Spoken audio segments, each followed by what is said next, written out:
Isang mapagpalang araw muli sa bawat isa. Ating kwento ngayon ay patungkol sa isang parable na siyang ikinuwento rin ng ating Panginoong Hesukristo. Muli, ang parable ay isang makalupang kwento na merong makalangit na kahulugan. At ang parable na ito ay patungkol sa isang hari na siya kasama ang kanyang mga katulong ay naghanda ng isang kasalan para sa kanyang anak. Ikakasal ang kanyang anak. Ito'y hari, mayaman. Kaya talagang pinaghandaan niya ang kasalan ng kanyang anak ng grabe. Sabi ng hari sa isa sa kanyang alipin, pumunta ka na doon sa mga inimbitahan natin dito sa kasalan na ito. Tawagin mo na sila. Ngunit pagpunta ng alipin na yon sa mga inimbitahan ng hari, ay ayaw ng mga inimbitahan. Ayaw nilang pumunta doon sa kasalan. E tayo ba? Meron ba sa ating tatanggi sa kasalan, sa kainan? Mas lalo't hari pa ito. Kaya sabi ng hari, magsama ka ng iba. Tawagin mo sila, sabihin mo sa kanila na okay na, ready na lahat ng kakainin, ng tubig, lahat, nakahanda na. Pumunta na lang sila at magsisimula na ang kasalan. Ngunit pagpunta ng alipin sa mga lugar, ng mga tao na inimbitahan ng hari, yung iba ay busy sa kanilang trabaho. Yung iba naman ay busy sa kanilang mga businesses, tindahan. Sabi nila, busy kami, may ginagawa kami, meron akong bibili, meron akong kailangan pang asikasuhin, kaya hindi kami makakapunta. At sa kasamang palad, yung iba namang ng mga tao ang ginawa doon sa alipin ng hari ay binato, kinampas, at yung iba ay pinatay.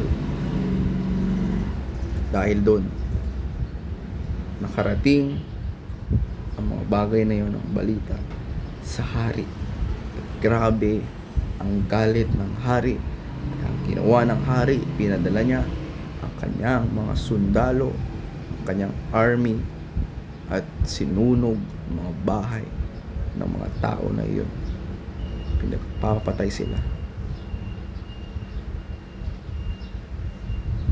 Kaya wala nang pupunta sa kasalan ngayon. Ngunit alam nyo kung anong ginawa nila? Sabi ng hari sa kanyang alipin, ganito ang gawin mo, lumabas ka dyan at lahat ng makita mo, imbitahan mo sa kasalan. Bigyan mo sila ng damit, papuntahin mo sila dito, pumunta ka doon, lahat, kahit pulubi pa yan, walang bahay, may ginagawa, basta lahat dyan, kahit nasa bahay sila, nasa trabaho, nasa daan ng pag-alagala, nandyan lang kung saan, tawagin mo sila lahat sa kasalan para sa ganun mapuno ating kasalanan, ating kasalan, at sa ganun ay maraming makakain. Kaya ginawa ng alipin ito, lumabas siya, tinawag lahat ng mga tao na pwedeng tawagin, at ayan, unting napuno ang lugar ng hari. Unting-unti napuno ang palasyo, unting napuno ng mga bisita ang kasalan na inihanda ng hari. Ngunit meron ba kayong mapapansin sa picture? Lahat sila ay nakadamit ng maayos maliban sa isa. At ang ginawa nila, ang hari, siya ay nagalit sa kanya. Bakit naman magagalit ang hari? Malay natin pulubi siya, wala siyang damit. Ngunit sa pintuan pa lang ng palasyo, lahat ng mga bisita, binibigyan sila ng damit. Akalain mo yun, libre na ang pagkain, libre ng pagpasok, hari pa ng kapakain, libre pa ang damit. Ngunit itong isang tao na to, siya hindi niya tinanggap yung damit na binibigay. Kaya nangyari, siya rin ay pinalabas. Pero maliban doon, napuno at naging masaya ang bawat isa sa kasalan na ginampanan at pinangunahan ng hari.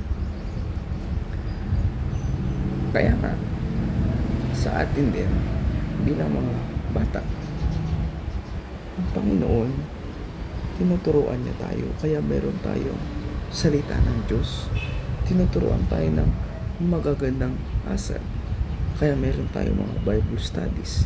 Kaya meron tayong mga teachers na nagtuturo ng salita ng Diyos. Meron tayong church na pwedeng puntahan. Sunday school.